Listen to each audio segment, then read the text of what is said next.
দেখো, তো ডবল টপটা দেখিয়েছিলাম, ডবল টপ, এবার ডবল বটমটা দেখাবো। দেখো, ডবল টপ হোক, ডবল বটম হোক, বা যে কোনো প্যাটার্ন আমরা যখন মার্কেটে দেখবো, ঠিক আছে, আমরা প্রথমে কিন্তু সাপোর্ট এবং রেজিস্ট্যান্সকে কিন্তু আমরা মার্ক করে নেব। ঠিক আছে, সাপোর্ট রেজিস্ট্যান্স কিন্তু মার্ক না করলে তুমি বুঝতে পারবে না যে ডবল টপ বা ডবল বটম। আমরা বলছি ডবল টপ, তাহলে সে নিশ্চয়টা টপে হবে, আর ডবল বটম নিশ্চয়টা বটমে হবে। বটমে হবে কিন্তু কি, টপটা হচ্ছে দুবার, বটমটা হচ্ছে দুবার। তাহলে আমরা এখানে যদি দেখি, আমরা কি করব, সাপোর্ট রেজিস্ট্যান্স কেটে নেব। আমরা সঙ্গে সঙ্গে একটা দাগ টেনে এলাম এখানে একটা, আমরা তারপরে আবার কি করছি, ধরো এখানে একটা দাগ টেনে নিচ্ছি, যেখানে যেখানে দেখবো একটা সাপোর্ট হয়েছে আমরা দাগ টেনে নিলাম। তো এখানে একটা দাগ টেনে নিলাম, আমরা কি করলাম, আমরা র্যামটাম আমরা দাগ টেনে নিচ্ছি আমরা, ধরো এখান থেকে একটা দাগ টেনে নিলাম। এবার দেখো, এখান থেকে মার্কেট নিচে এসেছিল, তারপরে আবার করেছে, মানে সেলার, সেলার এখান থেকে সেল করতে করতে করতে কি হচ্ছে, সেলারের, এটা যদি রেজিস্ট্যান্স হয় আর এটা যদি সাপোর্ট হয়, কি বলেছিলাম যে সাপোর্টের কাছে কারা থাকে, সাপোর্টের কাছে থাকে হলো বায়াররা, আর রেজিস্ট্যান্সের কাছে থাকে হলো সেলাররা।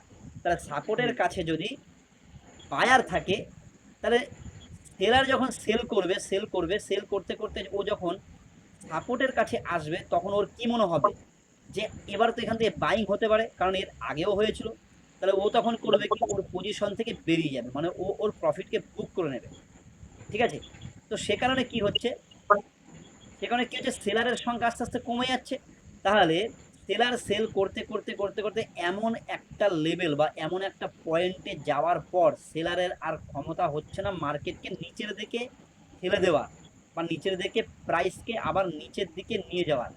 তো সেই পয়েন্ট থেকে, সেই রকম একটা পয়েন্ট, যে পয়েন্ট থেকে কি করছে, বায়ার দেখছে যে প্রাইস অনেক কম দামে পেয়েছি, এবং সেলার কি ভাবছে যে আমার প্রফিট যথেষ্ট হয়েছে, এখান থেকে এখন বায়ারের একটা বাই করার প্রবণতা দেখা যাচ্ছে। তো সেই রকম একটা পয়েন্ট বা লেভেল থেকে যখন মার্কেট আবার ওঠা শুরু করে, মানে প্রাইস আবার উপর দিকে ওঠা শুরু করে, সেই লেভেল বা সেই পয়েন্টটাকে আমরা সাপোর্ট বলছি। ঠিক আছে, তো একটা দাগ টেনে নিলাম, সাপোর্ট দাগ টেনে নিলাম, কেন দাগ টানলাম, যে পরবর্তীকালে যখন আবার যখন মার্কেট সেই দাগের কাছে আসবে, তাহলে আমরা বুঝবো যে বায়ার আবার ওখান থেকে বাই করার জন্য ইচ্ছুক। তাহলে আমরা কি করব, আমরা ওখান থেকে আবার নিজেরাও আমরা বাই করব। দেখো, মার্কেট এখান থেকে উঠেছে, তুমি ধরো, তুমি যখন এসছো তখন দেখলে মার্কেট এতটা উঠে গেছে, তুমি দেখলে তা আমি তো বাই করতে পারলাম না, তাহলে আমি ওয়েট করি। আমি কতক্ষণ ওয়েট করব, আমি একটা সাপোর্টের দাগ টেনে নিলাম, তাহলে আমি সাপোর্ট পর্যন্ত আসার জন্য অপেক্ষা করব, যতক্ষণ না মার্কেট সাপোর্টের কাছাকাছি আসে। কারণ আমি যদি এখান থেকে বাই নিয়ে নিতাম, মানে আমি যদি এখান থেকে বাই নিয়ে নিতাম, তাহলে কি হতো, আমার কিন্তু লস হয়ে যেত, মার্কেট কিন্তু দেখো পড়ে গেছে। ঠিক আছে, তাহলে আমি করে কি ওয়েট করব সাপোর্টের কাছাকাছি আসার, যেখান থেকে মার্কেটটা উঠেছে। যদি ওখানে 10 মিনিট, 15 মিনিট, আধা ঘন্টা যখনই আসুক না কেন, আমি ওয়েট করবো ওই জায়গায় আসার জন্য।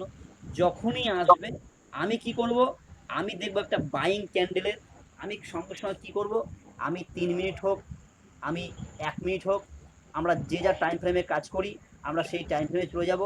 আমরা ধর দেখা হলো একটা 1 মিনিটের ক্যান্ডেলে চলে গেলাম, 1 মিনিটের ক্যান্ডেলে যখন যাচ্ছি, দেখো, সর্বত ভালো করে দেখবে, দেখো কত সুন্দর, দেখো একটা এনগালফিং ক্যান্ডেল হয়েছে, হয়েছে তো, দেখা যাচ্ছে। দেখো, একটা এনগালফিং ক্যান্ডেল হয়েছে 1 মিনিটে। তাহলে আমরা কি শিখেছিলাম, এনগালফিং ক্যান্ডেল মানে বুলিশ এনগালফিং, এ যখন সাপোর্টে হয় তখন কি বোঝা যায়, যে মার্কেট এখান থেকে উপরে উঠবে। তাহলে দেখো, যদি আমি এনগালফিং ক্যান্ডেলটাকে, যেটা আমরা বলেছিলাম, এনগালফিং ক্যান্ডেলটাকে, 1 মিনিট এটা ডিলিট করে দিই, এনগালফিং ক্যান্ডেলের ঠিক ওপরে আমরা একটা দাগ টেনে নেব। এর ওপরে যদি ক্যান্ডেল ক্লোজ করে, দেখো পরবর্তী ক্যান্ডেলটা দেখো, ওপরে ক্লোজ করেছে, হ্যাঁ, করেনি, তাহলে আমরা এন্ট্রি নেবো না। তারপরেরটা ক্লোজ করেছে, এন্ট্রি নেবো না। তারপরটা ক্লোজ করেছে, এন্ট্রি নেবো না। তারপরেরটা দেখো এন্ট্রি নিয়েছে, তাহলে আমরা করলাম কি, এন্ট্রি নিয়ে নিলাম পরের ক্যান্ডেলে। দেখো, এখান থেকে যদি আমি দেখি 41.28, যদি আমরা এন্ট্রি নিই, এর হাই দেখো 41.30, তাহলে 2 পয়েন্ট উঠেছিল, ঠিক আছে, 2 পয়েন্ট উঠেছিল। আচ্ছা, এসএল দেবো আমরা কোথায়? এই যে এনগালফিং এর নিচে এসএল দেবো। তাহলে আমরা যদি হোল্ড করতে পারি, আমাদের যদি হোল্ড করার ক্ষমতা থাকে, দেখো মার্কেট আবার নিচে এসছিল সাপোর্টের কাছাকাছি, কিন্তু দেখো তোমার এসএল কিন্তু খাইনি। মানে আমি যদি এখান থেকে লং নিতাম, লং কোথা থেকে নিতাম? আমি লং নিতাম এখানে, আমার সাপোর্ট ছিল এইটা, তাহলে আমার এই অবধি আমার থাকবে প্রফিট, আমার এসএল থাকবে ঠিক এর নিচে, এসএল থাকবে এর নিচে। দেখো এর নিচে কিন্তু মার্কেট আসেনি, মার্কেট এতটা এসেছে, সেলারকে বা বায়ারকে ভয় দেখালো, অনেকে ছোট এসএল দিয়েছে, তাদের এসএল খেয়ে নিয়েছে। দেখো এখান থেকে দেখো মার্কেট উঠে গেছে।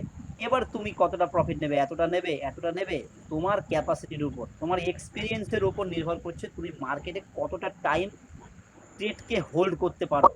কারণ মার্কেটে যখন তুমি ট্রেড নিয়ে থাকবে তখন তোমার মস্তিষ্ককে নিয়ে মার্কেট কিন্তু খেলবে, ঠিক আছে? তো কেউ 1:1 নেয়, কেউ 1:2 নেয়, কেউ 1:3 নেয়। এখন মার্কেট যতটা উঠেছে, যদি আমরা দেখি, যদি এইটুকুই দেখি আমি, দেখো 1:3 দিয়ে দিয়েছে। তাহলে তুমি 1:1 নেবে না, 2 নেবে না, 3 নেবে, সেটা তোমার ক্যাপাসিটির উপর, ব্রেন ক্যাপাসিটির উপর নির্ভর করে। তাহলে বোঝা গেল, দেখো 1 মিনিটে করে চলে আসলাম, আমরা 5 মিনিটে দেখছিলাম। তাহলে আবার যখন এই রেজিস্ট্যান্সের কাছে যখন মার্কেট যাবে, আমরা ঠিক একই রকম ভাবে রেজিস্ট্যান্সের এখানে একটা 1 মিনিটের ক্যান্ডেল, 3 মিনিটের ক্যান্ডেল বা 5 মিনিটের ক্যান্ডেল, যে কোনো টাইম ফ্রেমে আমরা দেখব, যদি কোনো সেলিং ক্যান্ডেল আমরা পাই, আমরা সেই সেলিং ক্যান্ডেলের কনফার্মেশনের জন্য ওয়েট করব এবং সেই সেলিং ক্যান্ডেলে আমরা এন্ট্রি নিয়ে নেব। বোঝা গেল? এটা আওয়াজ দেবে, বোঝা গেল? আচ্ছা, খুব গুরুত্বপূর্ণ জিনিসগুলো বলছি, কিন্তু এগুলো যদি মানতে পারো, এগুলো যদি প্র্যাকটিস করতে পারো, ঠিক আছে, মনে হচ্ছে দেখে যেন খুব সহজ, সত্যি খুব সহজ, যদি তুমি প্র্যাকটিস করো বারবার বারবার বারবার। কারণ যেটা দেখে মনে হচ্ছে, যখন মার্কেটে যখন ট্রেড নেবে, এন্ট্রি করবে, তখন কিন্তু তোমার মস্তিষ্ক নিয়ে খেলবে মার্কেট, কখনো লাভ দেখাবে, কখনো লস দেখাবে, ঠিক আছে? তো মার্কেট খুব সহজ, যদি তুমি মার্কেটকে বারবার বারবার, মার্কেটকে হাজারবার তুমি প্র্যাকটিস করো, একে হাজারবার, লক্ষবার প্র্যাকটিস করতে হবে। যত প্র্যাকটিস করবে তত কি হবে, তোমার ক্যাপাসিটি বাড়বে, তোমার ট্রেড নিয়ে ভয় লাগবে না, ঠিক আছে, তোমার ধৈর্য বাড়বে। তো যাই হোক, আমি ডবল টপের কথা আসছিলাম, ডবল বটমের কথা আসছিলাম। তো ডবল টপ কি বলেছিলাম, ডবল টপটা কিরম হয়? ডবল টপ হয় রেজিস্ট্যান্সের ওখানে, মার্কেট ধরো মার্কেট যাচ্ছে, এরম যাচ্ছে যাচ্ছে, দেখা যাচ্ছে এরকম উঠলো, উঠে একটা আবার টপ করে একটা ছোট বটম করলো, তারপর আবার এই উঠলো, উঠে এইখানে আসলো। তা কি বলেছিলাম এখানে, এই নেকলাইনটাকে তোমাকে সঙ্গে সঙ্গে একটা নেকলাইনের দাগ টানতে, এটা ওটা সাপোর্ট, কারণ রেজিস্ট্যান্স এইটা, সাপোর্ট এইটা, তা মাঝখানে যেটা হয়েছে সেটাকে আমরা সাপোর্ট বলবো, ওটাকে আমরা নেকলাইন বলবো, কারণ এটা সাপোর্ট রেজিস্ট্যান্স মতো স্ট্রং নয়, ঠিক আছে? সাপোর্ট এইটা, রেজিস্ট্যান্স এইটা, কিন্তু এইটা কি, এইটাও একটা সাপোর্ট, কিন্তু এটার নাম আছে আলাদা, নেকলাইন। তো আমরা দেখবো নেকলাইনকে ব্রেক করে মার্কেট, কি বলেছিলাম, নেকলাইনকে ব্রেক করে মার্কেট একটা পুল ব্যাক নেয় কিনা, একটা কনফার্মেশন সেলিং ক্যান্ডেল দেয় কিনা, তবে একটা এনগালফিং প্যাটার্ন তৈরি হয় কিনা, তবে আমরা ঢুকবো, তবে আমরা ঢুকবো সেলিং এ। আর নয়তো কি হবে, নয়তো মার্কেট আবার করবে কি, এই এটাকেই সাপোর্ট হিসাবে রেসপেক্ট করে মার্কেট আবার ওঠা শুরু করবে। দেখা যাচ্ছে আবার এখানে আসলো, আবার এরকম গেল, তারপরে দেখা গেল এরকম পড়ে গেল, এরকম এসে একটা ছোট পুল ব্যাক নিয়ে পড়ে গেল। ওকে, তো এই যে হলো ডবল টপ, এই একটা টপ, এই একটা টপ, এই ডবল টপ মানে এম প্যাটার্ন, এম যখন হবে তখন আমরা নেকলাইন টানবো। নেকলাইনের যখন দেখবো নেকলাইন হয়েছে, নেকলাইনটাকে ব্রেক করার জন্য আমরা ওয়েট করব। যদি ব্রেক করে, ব্রেক করার পর আমরা একটা কনফার্মেশন, একটা ক্যান্ডেল নেব। ব্রেক করার পর কি বলেছিলাম, যে এটা একটা সাপোর্ট, একে যখন ভাঙবে তখন একে, যারা একটা পুল ব্যাক আসে, পুল ব্যাক, পুল ব্যাকটা এই কারণেই, কারণ এখান থেকে দেখা যাচ্ছে বড় সেলিং ক্যান্ডেল হয়ে গেল, তুমি এবার কি হিসাবে তুমি ঢুকবে? দেখা যাচ্ছে তুমি এখানে এন্ট্রি নিয়ে এলে, সঙ্গে সঙ্গে কি করলো মার্কেট, তুমিও এন্ট্রি নিলে, আর মার্কেটও এখান থেকে করলো কি, মার্কেট একটা গ্রিন ক্যান্ডেল বানিয়ে দিল, আর তোমার এসএল চলে গেল। তুমি এখান থেকে একটা দেখা যাচ্ছে একটা এখানে একটা সেল নিয়েছিলে, একটা সেল নিলে, আর তোমার এই সেলটা কি করলো, খেয়ে নিল। তো আমরা করবো কি, আমরা ওয়েট করব, আমরা সঙ্গে সঙ্গে এন্ট্রি নেবো না, আমরা করবো কি, আমরা পরবর্তী ক্যান্ডেলের ওয়েট করবো। এটা যাওয়ার পরে আমরা দেখবো যে ক্যান্ডেল কন্টিনিউ উপরে চলে যাচ্ছে, নাকি একটা সেলিং ক্যান্ডেল আবার দিচ্ছে। যদি দেখি একটা সেলিং ক্যান্ডেল তৈরি হয়েছে, তখন আমরা ঢুকে যাব। তাহলে আমরা কোথায় এখানে এন্ট্রি নেব, আমরা এখানে এন্ট্রি নিয়ে নেব, এখানে এন্ট্রি নেব। ওকে, এইটা হলো তোমার ডবল টপ